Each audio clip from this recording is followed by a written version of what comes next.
You saved yourself with self-therapy at the start of your inner work journey by learning the art of counseling and picking up the skills of self-analysis. These books and dozens more books, they have become a part of you.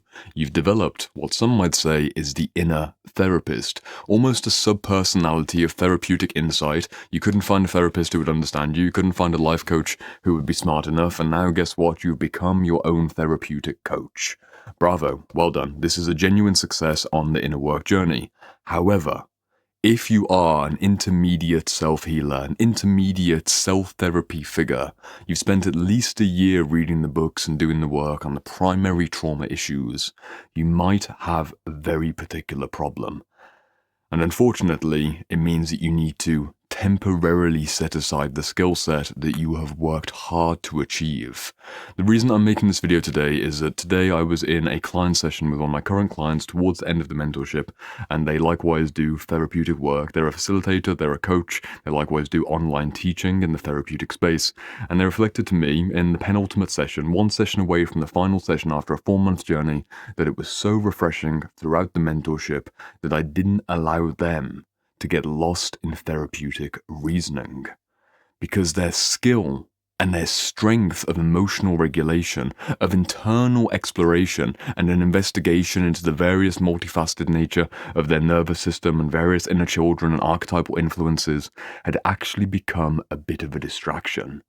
I'll say it simply, when you get good at doing therapy, specifically good at doing therapy on yourself, you enter into a new type of comfort zone that very few people talk about.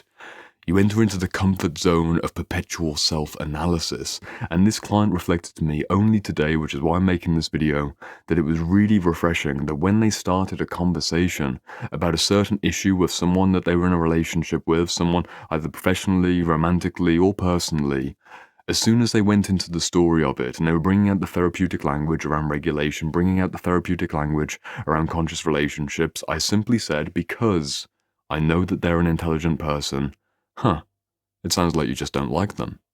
And then a hearty laugh would come out of them, or it sounds like you just need a break, or it sounds like you just need more sleep, or it sounds like you need to work a little bit harder, or it sounds like you just need to do it anyway.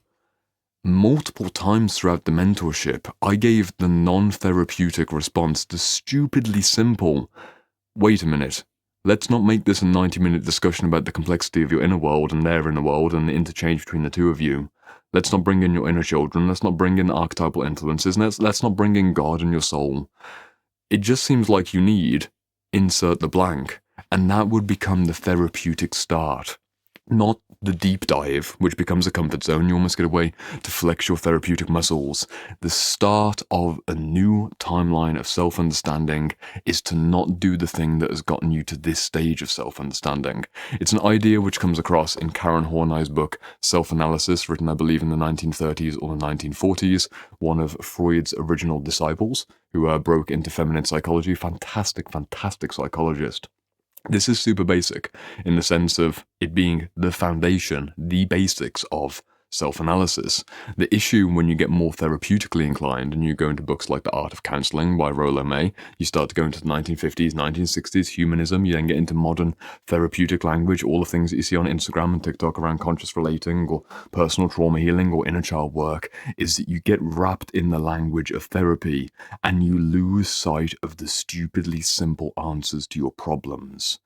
I will say it simply, as I've said to my client throughout this mentorship, as they have thanked me repeatedly throughout the mentorship, it is beautiful to come into contact with the multiplicity within and truly find a nuanced answer to your pain, your problems, and your various inner conflicts. But at a certain stage of understanding, you need to abandon that way of relating to yourself, or at least deprioritize it from being the central way of forming a narrative. If I were to give you an analogy, imagine that you're a detective with a magnifying glass, quite literally going back into the childhood trauma story, and you're writing notes. You got the magnifying glass over here, and you put the magnifying glass away, and you're writing notes of, okay, my dad did this, and he was this abusive character. My mother did this or didn't do this. My uncle and my auntie over here, the local environment, the culture. There's the crime scene. I can see the outline of chalk on the patio. Okay, you found out that you had childhood trauma. You found out the various characters and their various roles. You spend 6 months, 12 months, 18 months doing the bulk of your trauma work. But at what point are you done with the scene? At what point is it time to move away from the horror? If you were a literal detective, when the case is closed, you would move away from the murder scene. If your inner child has suffered a wound, eventually you move away from the metaphorical murder scene and you go into another investigation. However, what happens if the detective goes back to the family evening moment of leisure and celebration, someone's birthday party, and you're still bringing out the detective glass and the notepad when you're just trying to sing happy birthday? What happens if you're trying to look after yourself in just a basic, I'm going to go to the gym, I'm going to go for a run, I'm going to be a bit strict on my diet, but you're bringing out the investigatory skill set and analysing all of the various layers of the last few decades of your personal story to make the decision of whether or not you go to the gym, whether or not you have the extra slice of cake or the extra potato or extra serving of rice, whatever it might be. You get the point, right? The skill set that you have worked hard to achieve was exceptionally useful for uncovering the traumatic origins of various neuroses and personal health challenges and various spiritual maladies, but at a certain point of healing, the intermediate and advanced stage of being more or less done with your inner work, it is time to set aside the magnifying glass and put down the detective's pad and just give simple answers to, dare I say it, simple problems. The simple problem of discipline, the simple problem of working hard, the simple problem of looking after your health in basic ways with diet and exercise and hydration, the simple problem of repeatedly having a spiritual practice. I'm going to meditate today. I'm going to pray today. I'm going to form a relationship with God and my soul through journaling. They're not complex problems. They're very repeatable things that you can solve because you've already solved them before. And if you find yourself getting lost in excessive therapeutic reasoning for very simple problems, unfortunately, you might find yourself in a situation where you have basically stalled your progress.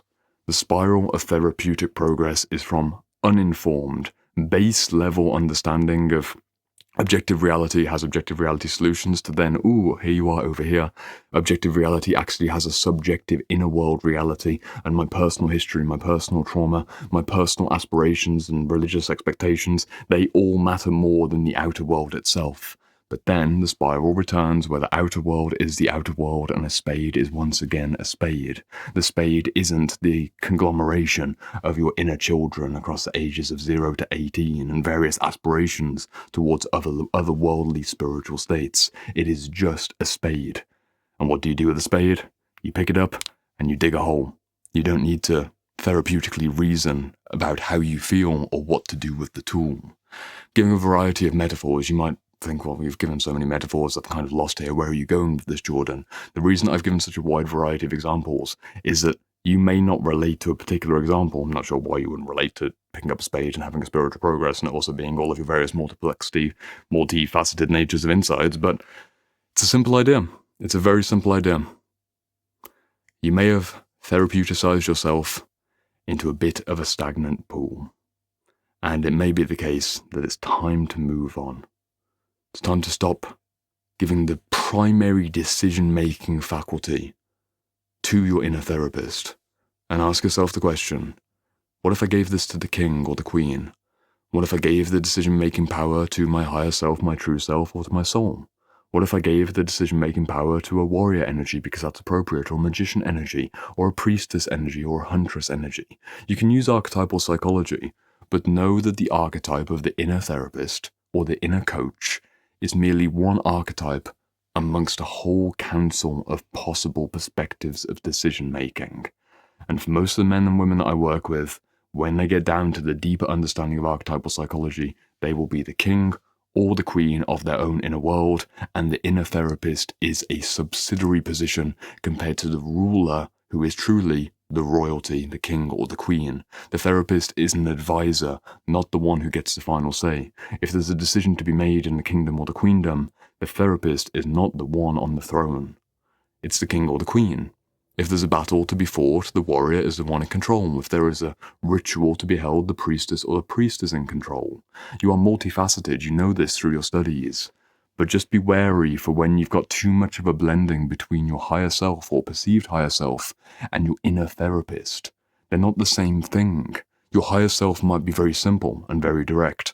I'd like to imagine, dare I be grandiose and arrogant, that at certain moments in this mentorship with this particular client, when they give 5 minutes of backstory about a certain situation, and I feel in my guts and in my heart and in my head, they just don't like this person.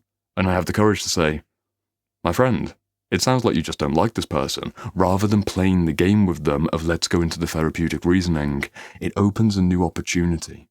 And you can do that with yourself. Your inner therapist may have accidentally taken up too much psychological control and may be taking you on the game of therapeutic roundabouts. You might be going round and round and round.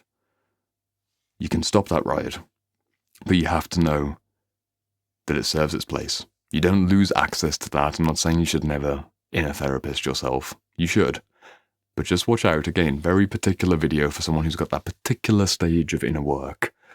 It might be time for a different part of your psyche to take control, and it could be time for the inner therapist to take a backseat, not to destroy them, you've worked hard to earn them, but give them the backseat, let a ruler archetype, or at the very least a higher self or true self archetype take control, and know that often those archetypes will speak in more simple directives, and also there's more action-based outcomes rather than introspective therapeutic reasoning being the outcome in of itself.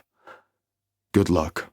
Genuinely, good luck. It is difficult to break away from a habit that has given you so much success so far, but it is worth it if you want to build a business, or improve your family relationships, or even be a better parent. There's a time and a place to assess your emotional well-being and your various histories and decades behind you and your expectations for the future, but there's also a time to just show up for your children and do the thing that you know you need to do, no matter how you feel. The same for work, the same for working out, the same for your spiritual practices. Not everything needs to be reasoned through, and there can be a tyranny for the inner therapist of always perpetually going into session. If you had a therapist on call for 24/7, how often do you pick up the phone? Think about it. Final thought experiment to end the video on. If you had a therapist on call for 24/7, how often and for what kinds of issues would you dial them up and bring yourself out of the moment to get the counsel and get the advice? Maybe once per day, maybe 5 times per day, or maybe, like formal therapy, once or twice per week for an hour or 2 per time. And you have just small self-assessments throughout the week. Just consider it. You've built an inner therapist. They're on call 24/7. But consider having formalized sessions rather than unlimited access and see what happens to your inner world. I'll see you in the comment section. It's a controversial video. I'd love to see the discussion.